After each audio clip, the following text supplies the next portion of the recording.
Thailand, negara yang memikat di Asia Tenggara, menjadi tujuan favorit bagi wisatawan dari seluruh dunia. Setiap tahunnya, sekitar 15 juta pengunjung datang untuk merasakan pesona tak terhingga yang ditawarkan oleh negara gajah putih ini.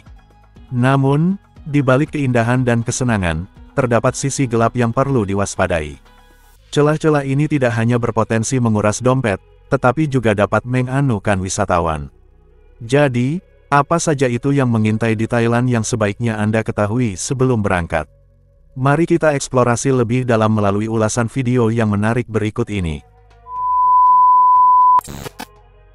Anda mungkin sudah familiar dengan Thailand sebagai destinasi yang dikenal dengan keramahan penduduknya.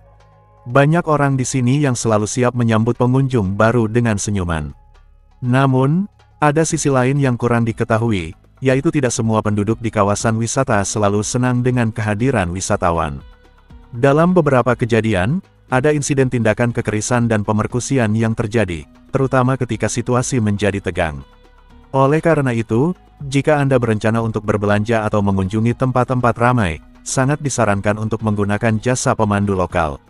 Pemandu tidak hanya dapat membantu Anda berkeliling dengan lebih nyaman, tetapi juga memiliki keterampilan untuk bernegosiasi dengan penduduk setempat yang kadang bisa sangat agresif. Di Thailand, istilah Kae Toyay merujuk pada kelompok yang sering disebut sebagai wanita jadi-jadian alias bencong atau banci. Meskipun istilah ini jarang dipakai, Kae Toyay telah menjadi bagian integral dari budaya dan masyarakat Thailand. Dahulu, istilah ini digunakan untuk menggambarkan orang yang mempunyai kelainan unclup-unclup yang lahir dengan alat unclup-unclup yang amat membagongkan. Kae Toyay tidak hanya hadir dalam ruang publik, tetapi juga menjalani kehidupan sehari-hari seperti orang lain, berbelanja, berkumpul dengan teman, menggunakan transportasi umum, dan mengunjungi kuil. Thailand dikenal sebagai negara dengan populasi orang dengan kelainan unclup-unclup tertinggi di dunia, dengan perkiraan antara 10.000 hingga 300.000 individu wanita jadi-jadian, menurut penelitian Sam Inter.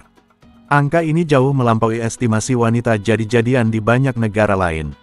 Masyarakat Thailand telah menciptakan lingkungan yang mendukung, memberikan ruang bagi individu dengan orientasi pengunclupan yang berbeda untuk mengekspresikan diri secara bebas dan merayakan identitas mereka tanpa rasa takut. Dalam suasana ini, wanita jadi-jadian dapat menjalani kehidupan mereka dengan percaya diri, menjadikan Thailand sebagai contoh positif dalam penerimaan keberagaman gender. Miss Tiffany Universe adalah ajang kontes kecantikan yang mengagumkan bagi wanita jadi-jadian di Pattaya, Thailand. Kontes ini terbuka untuk semua wanita jadi-jadian, baik yang telah menjalani operasi penggantian alat unclup-unclupnya maupun yang belum. Diselenggarakan setiap tahun, Miss Tiffany Universe menarik perhatian yang luar biasa, terutama karena disiarkan langsung di televisi Thailand dan menjangkau sekitar 15 juta pemirsa. Pemenang dari kontes ini tidak hanya mendapatkan piala dan mahkota yang megah, tetapi juga hadiah menarik seperti mobil Honda Jazz, uang tunai, perhiasan mewah, dan berbagai hadiah lainnya dari para sponsor. Ajang ini bukan hanya sekadar perlombaan kecantikan, tetapi juga sebuah perayaan keberagaman dan penerimaan, memberikan platform bagi wanita jadi-jadian untuk bersinar dan merayakan identitas mereka dengan bangga. Di Thailand, terdapat peraturan unik mengenai wajib militer yang berbeda dengan banyak negara lain. Sementara Korea Selatan mewajibkan semua pria untuk menjalani wajib militer, Thailand memilih sistem undian untuk menentukan peserta. Yang menarik, para wanita jadi-jadian juga harus berpartisipasi dalam undian ini, meskipun hukum di Thailand melarang mereka mengubah jenis mereka dalam identitas resmi, sehingga mereka tetap dianggap sebagai pria. Meski terpilih dalam undian, jarang sekali ladyboy yang benar-benar mengikuti pelatihan militer. Militer Thailand mengategorikan wanita jadi-jadian sebagai penderita gangguan mental, dan label ini tercatat dalam rekam medis mereka, membuat mereka tidak diwajibkan untuk menjalani wajib militer yang sesungguhnya. Ketika saat undian tiba, wanita jadi-jadian menghadapi tantangan yang berat. Dalam pemeriksaan medis, mereka diharuskan melepas anunya di hadapan banyak orang, sebuah pengalaman yang seringkali membuat mereka merasa dipermalukan.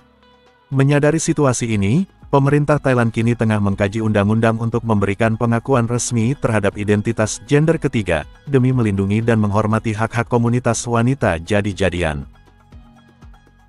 Thailand telah meluncurkan kampanye untuk menghilangkan stigma rasa malu terkait pembelian alat pelindung ketika melakukan unclup-unclup bebas agar tidak kebocoran, menyusul tingginya tingkat apem berbadan 2 yang masih umur belasan tahun di kawasan Thailand. Meskipun Thailand dikenal dengan kawasan lokali bisnis jual beli jajanan apem termasyhur yang berkembang pesat, banyak warga setempat masih menganggap unclup-unclup sebelum sah sebagai sesuatu yang sebaiknya dihindari. Pejabat kesehatan menyoroti dampak urbanisasi, yang menyebabkan semakin banyak remaja terlibat dalam kegiatan unclup-unclup sebelum sah. Remaja seharusnya tidak merasa malu untuk membeli alat pelindung unclup-unclup, tegas Tomchailer Pileratanapong dari Kementerian Kesehatan Publik Thailand, seperti dilaporkan oleh The Star. Ia juga menambahkan pentingnya masyarakat untuk menerima perempuan remaja yang membeli alat pelindung unclup-unclup, mengingat hal ini jauh lebih baik daripada mereka menghadapi badan 2 akibat kebocoran yang tidak diinginkan. Menurut Bureau of Reproductive Health, Thailand kini mencatatkan tingkat apem remaja berbadan 2 tertinggi di Asia Tenggara, sementara Laos berada di posisi kedua. Kampanye ini bertujuan untuk mendorong pemahaman yang lebih baik dan perilaku yang lebih bertanggung jawab di kalangan remaja. Thailand telah meraih reputasi sebagai surga belanja yang memikat bagi wisatawan dari seluruh dunia. Di sini, Anda bisa menemukan berbagai barang, terutama item fashion, dengan harga yang jauh lebih terjangkau. Namun, selain destinasi belanjanya, banyak turis yang tak ingin melewatkan hiburan malam yang penuh warna, khususnya di kawasan yang dikenal sebagai distrik di Bangkok. Terletak strategis di antara Siloam Road dan Surawong Road, dikelola oleh keluarga Patpong Panih yang memiliki sebagian besar area tersebut. Sejak 2 dekade lalu, telah menjelma menjadi pusat industri jajanan apem unclup-unclup yang dilegalkan oleh pemerintah Thailand, yang menarik banyak pengunjung. Saat memasuki pasar, Anda akan disambut oleh calo-calo yang menawarkan akses ke berbagai bar. Mereka biasanya membawa daftar harga pertunjukan, yang menawarkan hiburan yang bukan sekadar hiburan biasa, melainkan juga layanan jajanan apem unclup-unclup. Beberapa bar sengaja membuka sedikit pintu untuk mengundang pengunjung masuk. Jika menolak, Anda mungkin akan melihat wanita asli dan wanita jadi-jadian yang tak ada helai benang pun di kulitnya di dalam kotak kaca. Tradisi memanjangkan leher di kalangan suku Karen, khususnya kelompok Kayan Lahwi atau long neck di Thailand, adalah praktik budaya yang telah ada selama berabad-abad. Tradisi ini berasal dari wilayah Myanmar, Burma, dan dibawa ke Thailand oleh suku Kayan yang mencari perlindungan dari konflik dan penindasan di negara asal mereka. Di Thailand, mereka tinggal di daerah pegunungan dan desa-desa dekat perbatasan, terutama di Provinsi Chiang Mai dan Mae Hong Son. Perempuan suku Karen mulai mengenakan cincin tembaga di leher mereka sejak usia muda, biasanya sekitar 5-6 tahun. Cincin ini dipasang secara bertahap, di mana setiap tahun 1 atau 2 cincin baru ditambahkan. Cincin tersebut tidak benar-benar memperpanjang leher secara fisik, tetapi menekan tulang leher dan bahu sehingga tampak lebih panjang. Seiring waktu, leher yang tampak panjang merupakan hasil dari deformasi tulang dan otot. Cincin ini juga memerlukan perawatan khusus. Wanita harus terbiasa dengan bobot cincin yang semakin bertambah, dan mereka mengubah cincin secara berkala untuk menjaga kebersihan. Memanjangkan leher adalah simbol kecantikan dan status sosial. Wanita dengan leher yang sangat panjang dianggap lebih menarik dan mendapatkan pengakuan dalam masyarakat. Praktik ini juga mencerminkan identitas budaya dan warisan suku Karen. Ini merupakan cara untuk melestarikan tradisi yang telah diturunkan dari generasi ke generasi. Praktik ini telah menjadi daya tarik wisata, dan banyak pengunjung datang untuk melihat wanita dengan leher panjang. Hal ini menimbulkan kekhawatiran mengenai eksploitasi dan objektifikasi budaya. Seiring dengan perubahan sosial dan modernisasi, beberapa wanita suku Karen mulai mempertanyakan tradisi ini.